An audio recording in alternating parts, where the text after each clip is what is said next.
우리가 인생을 살다가 보면은 예상치 않는 장애물을 만날 때가 많이 있습니다.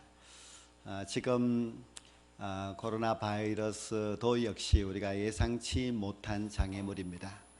이런 일로 인하여서 우리의 모든 것이 좀 많은 장애가 있고 또 어려움이 국가적으로 있는 것을 볼 수가 있습니다.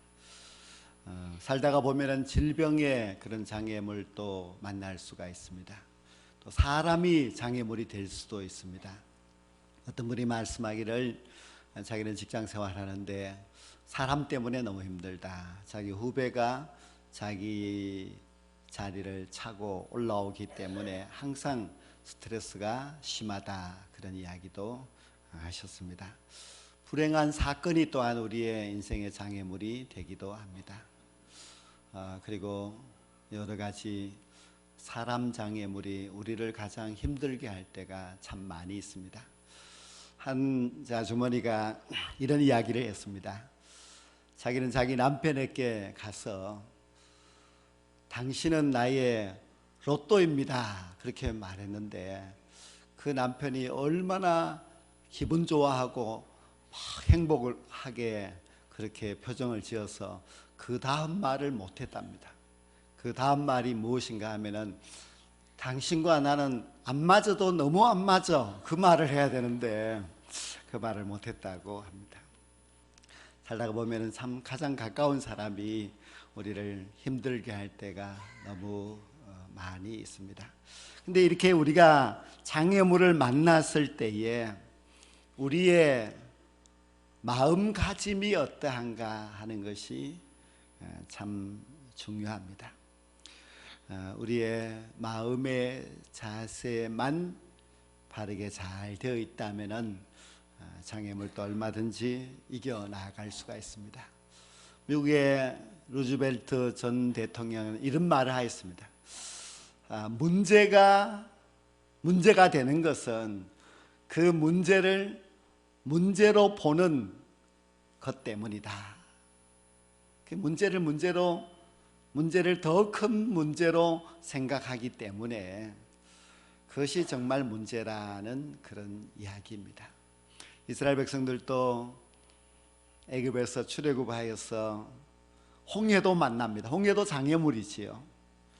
또 광야로 갔을 때에 물이 떨어졌습니다. 그것도 장애물입니다. 양식이 떨어졌습니다.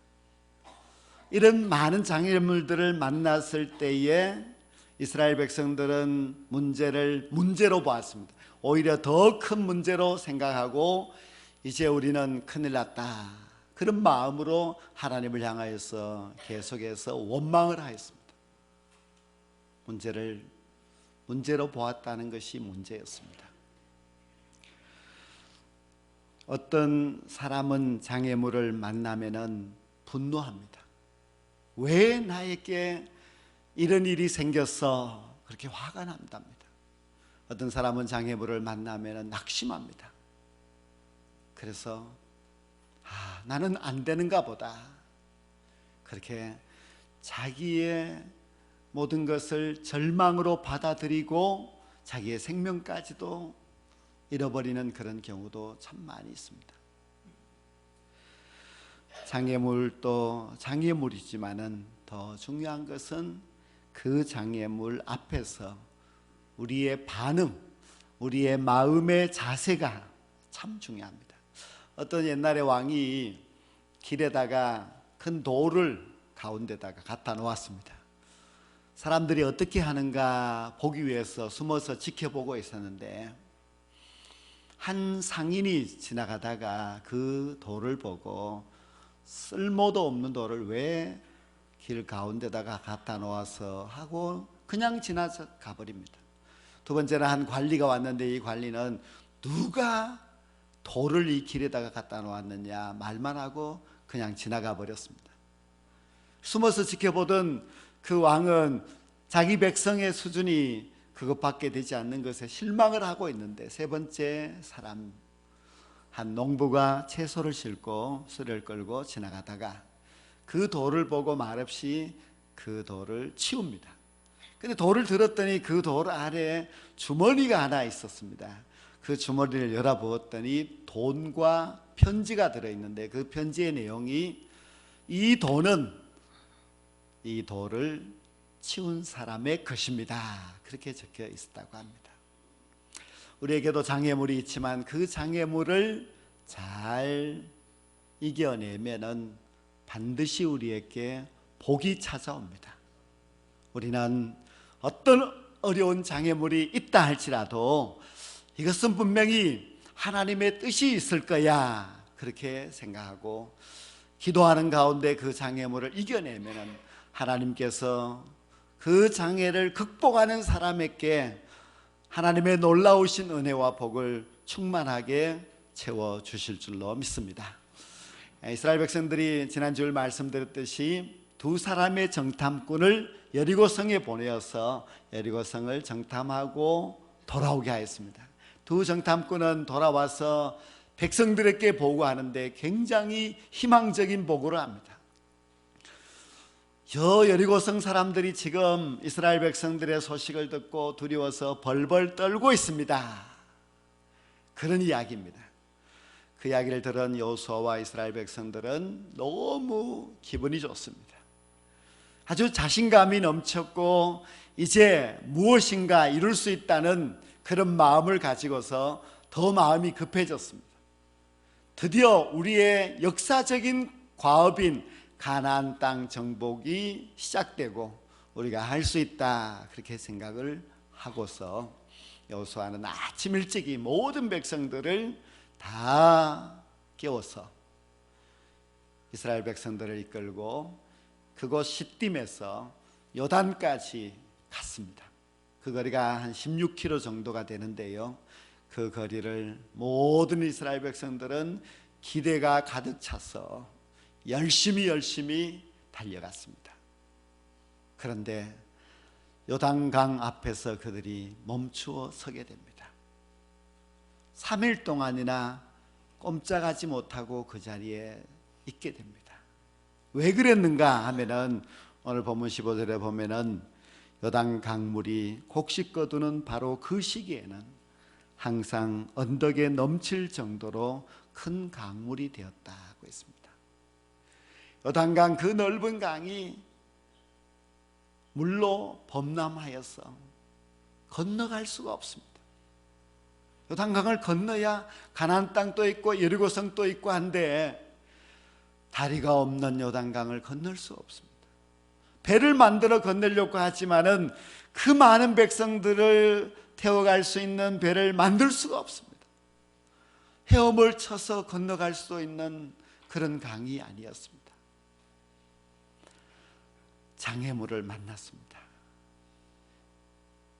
왜 하나님께서는 이런 장애물을 주십니까? 분명히 하나님께서는 새로운 지도자 여호수아를 세웠고 직접 그에게 너는 마음을 강하게 하고 담대히 하라, 그리고 가나안 땅을 차지하라고 말씀도 하셨습니다. 정탐꾼의 보고를 들었을 때에 문제가 없었습니다. 자신감이 넘쳤습니다. 그래서 아주 흥분된 마음으로 이렇게 달려왔는데 요단 강물이 장애물이 되어서 그들의 가는 길을 이렇게 가로막고 있을 줄 몰랐습니다. 근데 하나님께서 인도하시는 것을 보면은 좀 문제가 있습니다. 하나님께서는 가나안 땅으로 갈 수 있는 길이 이 길 말고 다른 길도 있습니다. 분명히 가데스 바네아에서는 가나안 땅을 강을 건너지 않고 곧바로 올라갈 수 있습니다. 그런데 그리로 곧바로 가게 하지 않고 이렇게 먼 길을 돌아서 요단강 동쪽편 땅으로 인도를 하셨습니다. 거기다가 또 마침 시기가 강물이 너무 많이 흘러가서 건널 수 없는 그런 시기에 그곳에 도착을 했습니다. 정말 하나님이 왜 이렇게 인도하십니까?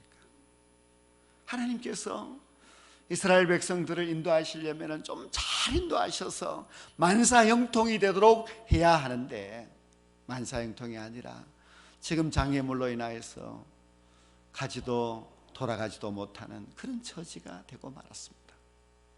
근데 하나님이 이렇게 인도하시는 것은 처음이 아니었습니다. 그 옛날 출애굽하여서 이스라엘 백성들이 애굽을 떠났을 때도 하나님께서 길도 알지 못하는 이스라엘 백성들을 홍해 바다로 인도를 하셨습니다. 그래서 앞에는 홍해 바다요, 뒤에는 애굽의 군대여서 꼼짝할 수 없는 그런 상황이 되었습니다. 하나님이 모든 것을 잘 아신다면 좀 잘 인도하셔야 되는데 하나님이 이런 큰 장애물 앞으로 인도하는 것이 참 이상합니다. 근데 하나님의 무슨 의도가 있지 않겠습니까? 하나님의 의도가 있지 않을까? 도대체 하나님은 무슨 의도로 그렇게 하셨을까? 그런데 이 여호수아서 4장 24절에 보면은 이런 말씀을 하고 있습니다. 이는 땅의 모든 백성에게 여호와의 손이 강하신 것을 알게 하며 너희가 너희 하나님 여호와를 항상 경외하게 하려 하심이라, 그렇게 말씀하고 있습니다. 이렇게 홍해 앞으로, 요단강 앞으로 인도하시는 하나님의 의도가 있었는데 그것은 두 가지의 이유다. 첫째는 이방 모든 백성들에게는 하나님의 그 힘을 보고 두려워하게 만들기 위해서다. 둘째, 이스라엘 백성들에게는 하나님을 경외하는 믿음을 갖게 하기 위해서라고 했습니다. 장애물 앞으로 인도하시는 하나님의 뜻은 바로 이스라엘 백성들의 믿음을 위해서였습니다. 그 백성들의 믿음을 강하게 하기 위해서, 그리고 이방 백성들에게는 두려움을 주기 위해서 이렇게 장애물이 있는 요단강 앞으로 인도를 하셨습니다. 인간은 참 연약한 존재입니다. 그래서 내가 연약하다는 것을 깨닫고 전능하신 하나님을 더욱더 의지하도록 만들기 위해서 하나님은 우리 인생의 길에도 장애물을 주십니다. 우리가 그 장애물을 만났을 때에 나는 할 수 없어, 내 힘으로 무엇을 할 수 있겠어, 그런 겸손한 마음을 가지고 하나님을 더욱더 신뢰할 수 있는 믿음을 가진다면 그 장애물이 우리에게 얼마든지 축복이 될 수가 있습니다. 그런데 이 요단강의 장애물은 내면의 장애물이라고 할 수가 있습니다. 사실 요단 강물 그 자체는 큰 문제가 되지 않습니다. 그 요단 강물을 바라보고 낙심한다면 그 낙심하는 마음이 문제입니다. 우리도 건강의 장애물을 만날 때가 있지요. 내 몸이 이제 건강치를 못하다는 것을 알았을 때에 가장 먼저 우리 마음이 낙심이 됩니다. 그래서 마음이 이미 그 질병에게 지고 있습니다. 우리가 하는 일이 잘 되지 않을 때는 우리 마음이 먼저 실망을 하고 낙심을 합니다. 우리가 어떤 문제를 만났을 때에 우리 마음이 먼저 무너져 버리는 것을 볼 수 있지 않습니까? 그 내면의 장애물을 극복하지 못한다면 우리는 비록 작은 일이라고 할지라도 낙심하고 넘어질 수밖에 없습니다. 그래서 우리는 이 내면의 장애물을 극복할 수 있어야 됩니다.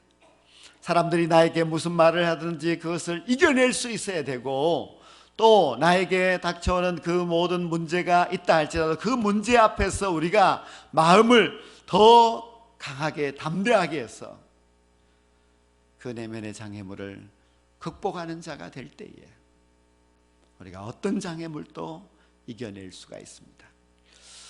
하나님께서는 요단강의 그 장애물을 앞에 두고 있는 이스라엘 백성들에게 그 장애물을 극복할 수 있는 방법을 가르쳐 주셨습니다.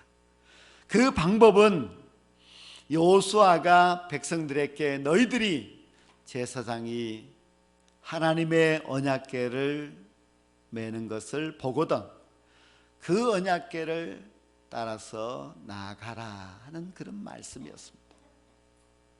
다른 말씀도 아니고 다른 작전도 아니고 다른 어떤 위로도 아니고 하나님께서는 언약궤를 제사장이 메고 가면은 그 언약궤를 따라서 가면 된다, 그렇게 말씀하십니다.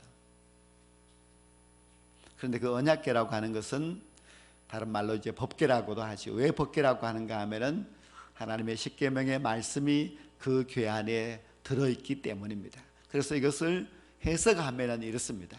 하나님의 말씀을 따라서 가라. 그러면은 그 모든 장애물들이 열리게 된다, 그런 말씀입니다. 실제로 제사장들이 하나님의 법궤를 메고 요단강으로 들어갑니다. 그리고 요단강은 위에서부터 흘러내려오던 물이 끊어지게 되고, 그리고 그 범람했던 요단강 가운데에 길이 생겨서 이스라엘 백성들이 모두 건너가게 되었습니다. 하나님의 말씀이 능력입니다. 하나님의 말씀이 모든 장애물을 열 수 있는 열쇠가 되고, 하나님의 말씀이 우리의 모든 인생의 어려운 문제들을 해결할 수 있는 비밀이 됩니다. 비록 우리가 육체의 장애가 있든지 정신적인 장애가 있든지 아니면 생활의 장애가 있든지 우리 인생에서 곤란한 어떤 문제를 만난다 할지라도 하나님이 우리에게 그 장애물을 극복할 수 있는 그 비밀은 바로 말씀이라고 하는 것을 가르쳐 주고 있습니다. 그럼 하나님의 말씀으로 어떻게 이 장애물을 극복할 수 있는가? 그 방법이 무엇인가 하면은요, 첫째는 하나님의 말씀에 대한 묵상입니다. 우리가 하나님의 말씀을 깊이 묵상하면은 하나님의 말씀이 우리의 모든 염려를 이깁니다. 하나님의 말씀을 우리가 깊이 묵상하고 그 말씀을 우리 마음속에 가지면은 우리를 두렵게 했던 내면적인 모든 장애물들이 다 떠나가게 됩니다. 사람들이 교회를 다니다가 낙심하는 경우가 있습니다. 근데 왜 낙심합니까? 물어보면은 주로 사람의 말 때문에 낙심하는 경우가 참 많습니다. 교회 갔더니 사람들이 나를 이렇게 말하고 나를 무시했어. 그 사람은 계속해서 그 말을 묵상합니다. 그래서 결국은 낙심하고 맙니다. 그런데 우리는 사람의 말을 묵상할 것이 아니라 하나님의 말씀을 묵상해야 된다. 하나님의 말씀이 우리의 마음에 위로를 주고 우리 마음의 모든 잘못된 생각들을 다 씻어주고, 하나님의 말씀이 우리를 새롭게 하고 능력 있게 합니다. 그래서 우리는 장애물을 극복할 수 있는 첫 번째 방법이 하나님의 말씀 묵상이라고 하는 것을 알아야 됩니다. 하나님의 말씀을 내 마음속에 품고 가지면은 그 말씀이 내 내면의 모든 장애물을 이겨내게 합니다. 낙심도 또 원망도 불평도 하나님의 말씀이 다 해결해 줍니다.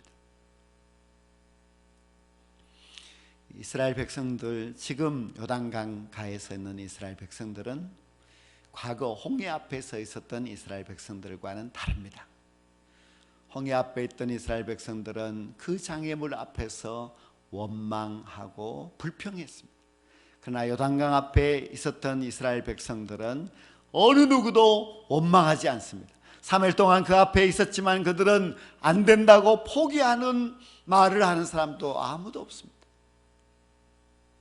그들은 하나님의 말씀을 붙들고 하나님이 할 수 있다고 말씀하셨기 때문에 실망하지 아니하고 기다렸습니다. 그리고 그 요단강을 건너서 가나안 땅에 들어가게 됩니다. 우리가 내면의 장애물을 극복하는 방법이 하나님의 말씀인데, 하나님의 말씀으로 장애물을 극복할 수 있는 두 번째 방법은 하나님의 말씀에 대한 순종입니다. 여호수아는 제사장이 언약궤를 메고 요단강으로 들어가면 따라가라고 했습니다. 제사장도 순종했고 이스라엘 모든 백성들도 순종했습니다. 그들이 요단강으로 들어갔습니다. 물론 요단강은 그 강물이 막혀서 산처럼 쌓이고 있습니다. 그들은 두려워하지 않습니다. 저 물이 다시 흘러와서 우리가 강물 속에 다 빠져 죽으면 어떻게 되나 그렇게 생각하지 않습니다. 하나님의 말씀에 순종했더니 요단강을 무사히 건너갈 수 있었습니다. 여러분의 인생에 어떤 장애물이 닥쳐온다 할지라도 그 장애물로 인하여서 낙심하지 마시고 또 불평과 원망도 하지 마시고 하나님의 말씀을 붙드십시오. 하나님의 말씀은 능력이 있기 때문에 그 말씀을 붙드는 자는 다시 일어날 수 있습니다. 여러분의 인생에서 어떤 장애물이 여러분 앞을 가로막고 있다 할지라도 오직 말씀에 순종하셔서 그 말씀으로 그 장애물을 극복하시고 하나님이 예비해 놓으신 그 복과 넘치는 은혜를 다 받아 누릴 수 있는 저와 여러분들이 될 수 있기를 간절히 축원합니다. 기도드리겠습니다.